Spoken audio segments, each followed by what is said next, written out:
For the last decade, the global auto industry has been selling one dominant assumption that the future belongs almost exclusively to pure battery electric vehicles, and that every other pathway is simply a temporary compromise. That assumption now looks dangerously incomplete. Chery's Fulwin A9L has entered the discussion with a claimed 2,500 kilometers combined CLTC range built around the company's Kunpeng Super Hybrid CDM 6.0 system, a 1.5T hybrid engine, a DHT Pro transmission, and roughly 260 kilometers of CLTC electric-only range. This is not a minor efficiency update. This is a direct attack on one of the central penalties that has defined modern electrification mass. When a large flagship sedan can carry an engine, a battery electric drive hardware, and liquid fuel, yet still post numbers this extreme, the argument is no longer about marketing. It is about whether the industry has been optimizing for the wrong endgame all along. For years, the American and European auto conversation was framed as if the engineering war had already been decided. Battery electric vehicles were presented as the final answer, and every other architecture was treated as either a compromise, a delay tactic, or a political convenience. That framing was powerful because it sounded clean. No engine, no fuel tank, no thermal complexity, no mechanical ambiguity. But real-world engineering has never been clean. It has always been a negotiation with mass temperature drag infrastructure duty cycle and the brutal difference between laboratory elegance and highway reality. While that public narrative kept pointing almost exclusively toward bigger battery packs and broader charging networks, a quieter race was accelerating elsewhere, the race to redesign the hybrid system itself. That is why the Chery Fulwin A9L matters beyond its badge, beyond its launch event, and beyond the usual headline obsession with range alone. Chery did not position this car as a conventional luxury sedan with a little extra efficiency. It arrived with a claimed over 2,500 kilometers combined range, about 260 kilometers of CLTC electric-only range, and a Kunpeng Super Hybrid CDM 6.0 system built around a 1.5T engine electric drive and a DHT Pro gearbox. Those specifications matter, but the deeper point is philosophical. A machine like this forces engineers to abandon the old habit of asking whether an engine belongs in the future at all. The more dangerous question is whether the engine has simply been assigned the wrong job for the last 100 years. If combustion is no longer used as a nervous throttle-chasing source of direct wheel torque in every moment, but is instead demoted into a tightly controlled onboard power station, then the entire propulsion argument changes shape. At that point, the vehicle is no longer behaving like a traditional car. It begins behaving like a managed energy network on wheels, where every joule must be captured, routed, and defended from waste. That is the conceptual doorway into the rest of this analysis. The first pillar is brutally simple. The fastest way to lose a range war is to waste fuel as heat. For more than a century, the conventional gasoline engine has lived a miserable life, chained to the driver's right foot, constantly climbing and falling through inefficient load points just to keep a car moving. Chery's hybrid logic tries to break that habit. Its international hybrid materials say the company's 5th-generation Actico dedicated hybrid engine reaches 46.5% thermal efficiency, a figure Chery itself presents as industry-leading, while the Fulwin A9L pairs that broader engine philosophy with the Kunpeng Super Hybrid CDM 6.0 system. That matters because once combustion is treated less like a nervous source of instant wheel torque and more like a disciplined energy producer, the math begins to change. The job is no longer emotional. The job is extraction, squeeze more usable work out of every drop and dump less of it into the atmosphere as wasted temperature. Chery's own hybrid technology pages explain how it chases that result. The company credits deep Miller cycle high compression ratio electronically controlled high-efficiency turbocharging and intelligent efficiency combustion system, and low-pressure cooled EGR as core contributors to thermal efficiency gains. In plain English, that means the engine is being redesigned to do less useless compressive work, burn the mixture more cleanly, and keep combustion temperatures under control without surrendering efficiency. This is exactly why the old American instinct of judging an engine mainly by displacement or peak horsepower misses the point here. The decisive question is no longer how strong is the engine when you floor it. The decisive question is how often can this engine remain in its most efficient operating window, while the rest of the vehicle handles torque delivery more intelligently. That is a very different kind of power, but combustion chemistry is only half the campaign. The other enemy is friction and parasitic load. Chery's published hybrid material also calls out a fully variable oil pump for reducing friction, plus intelligent thermal management that works on demand rather than wasting energy continuously. Those details sound small until you remember what this architecture is trying to do: defend a long-range equation across thousands of kilometers, not just win a single acceleration run.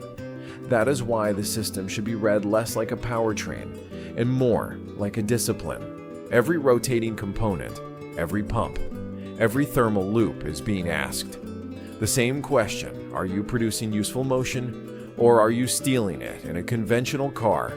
Those losses are tolerated.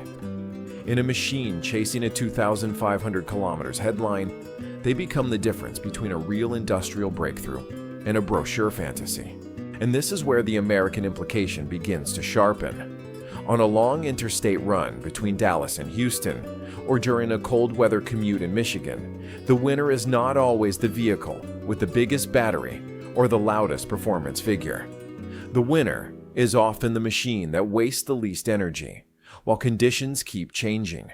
The Fulwin A9Ls claimed over 2,500 kilometers, combined range 260 kilometers CLTC EV range, and the broader Chery push toward higher efficiency dedicated hybrid engines do not automatically prove supremacy on an EPA highway cycle, but they do prove something more unsettling.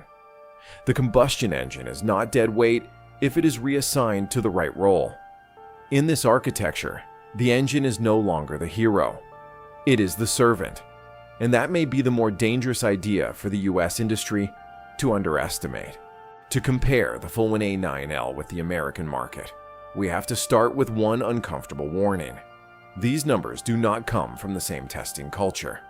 Chery's headline is a claimed 2,500 kilometers combined CLTC range, while American buyers are used to EPA labels, or in some cases, manufacturer estimates. So this is not an apples-to-apples fight. But even after that correction, the scale of the claim is still strategically disruptive. In the US, Ford says the F-15 Lightning can reach up to 320 miles. EPA estimated range in certain configurations. Tesla lists the Model S at 368 miles. EPA estimated, and the Model Y at 321 miles. EPA estimated. Chevrolet says the 2026 Silverado EV can reach up to 478 miles. GM estimated, while Ram says the upcoming Ram 1500 Ramcharger targets up to 690 miles, using a battery plus onboard generator. Even in that context, the Fulwin A9L is forcing a bigger question than raw label rivalry. What happens if the US market has spent years treating battery size as the main answer, while someone else has been optimizing the entire energy chain instead? That question becomes sharper when the benchmark shifts from commuting to American duty cycles. Ford states that the Lightning's range display is designed to account for variables including temperature and towing, which is another way of admitting a basic engineering truth in truck country. Published range is only the beginning of the argument. Chevrolet advertises the Silverado EV at up to 12,500 pounds of max towing, and Ford says the F-15 Lightning can tow up to 10,000 pounds in the right setup. These are serious machines built for serious work. But that work also exposes the weakness of battery-only logic under heavy demand, because towing cold weather high-speed interstate driving and rural charging gaps all compound the penalty of carrying mass that must itself be recharged from fixed infrastructure. A long-range hybrid architecture tries to attack that pain from another angle.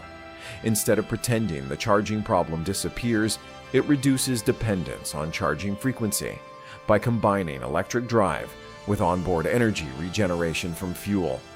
That does not make it morally superior. It makes it operationally harder to ignore. And that is the real industrial threat. The Fulwin A9L is not a pickup, and it is not a direct substitute for an F-15, Silverado or Wrangler. But that is exactly why it matters. If a large Chinese sedan can use hybrid architecture to turn combustion into a subordinate energy asset rather than a primary propulsion identity, then the idea will not stay trapped in sedans for long. America's truck market has been built on torquey range convenience and work credibility. If a new generation of series parallel systems starts delivering those values without demanding oversized battery packs or total dependence on dense charging coverage, then Detroit is no longer competing only on brand loyalty. It is competing on system efficiency, infrastructure, independence, and the ability to survive real American use cases outside ideal suburbs. That is a far more dangerous battlefield than a spec sheet race. This is the point where the Fulwin A9L stops being just a powertrain story and becomes a supply chain warning. If vehicles built around ultra-efficient hybrid logic can deliver long-distance usability without demanding the heaviest possible battery strategy, then the competitive question shifts from who has the biggest pack to who controls the broadest energy system. That matters because the battery war is no longer only about cells. It is about cathodes, anodes, power, electronics, thermal systems, semiconductors, and the refining and processing layers buried underneath them. In other words, the industrial center of gravity is not just ahead on volume. It is ahead on chemistry, cost structure, and manufacturing coordination. That is exactly why a vehicle like the A9L is strategically dangerous. It suggests China is not betting on one propulsion doctrine. It is building optionality across the whole board. Washington already understands part of that threat. The United States has already raised tariffs on Chinese electric vehicles batteries and selected upstream materials. But tariffs only solve one layer of the problem. They can slow direct import penetration. They cannot by themselves erase dependence on upstream materials processing bottlenecks or foreign-controlled industrial know-how.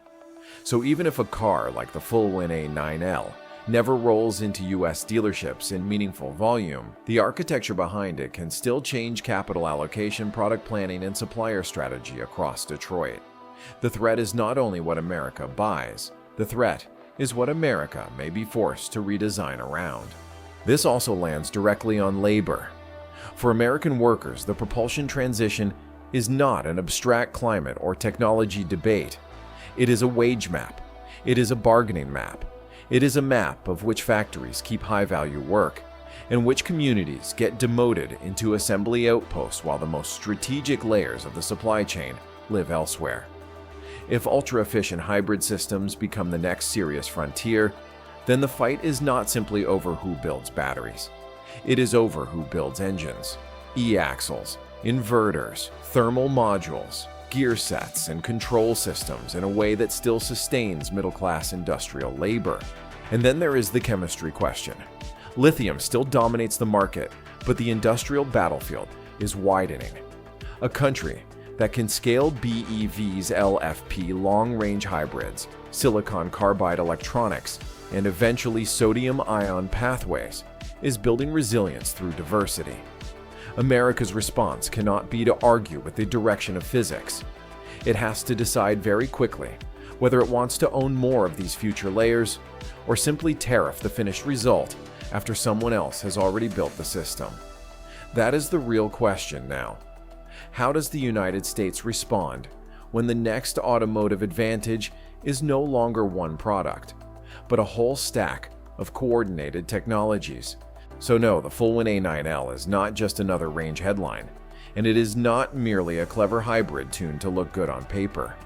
What makes it important is the architecture behind the claim a Chery system, built around a high-efficiency dedicated hybrid engine multi-mode hybrid transmission logic, and a vehicle package marketed with over 2,500 kilometers of combined CLTC range and 260 kilometers of CLTC electric range. When that is combined with Chery's broader push around 46.5% thermal efficiency hybrid engines, the message is bigger than one sedan. The message is that the next phase of the automotive war may not belong to the company that shouts all electric the loudest. It may belong to the company that wastes the least energy across the entire system. That is why Detroit should read this as a warning, not a curiosity. Because once combustion is stripped of its old identity and reassigned as a controlled energy asset, the old categories begin to collapse. Battery car, hybrid, gas car. Those labels start to matter less than one harder question: which industrial system can deliver range cost, control, infrastructure resilience, and real-world usability. At the same time, Chery is not proving that America has already lost, but it is helping prove that the old map is no longer reliable. And when the map fails, power moves.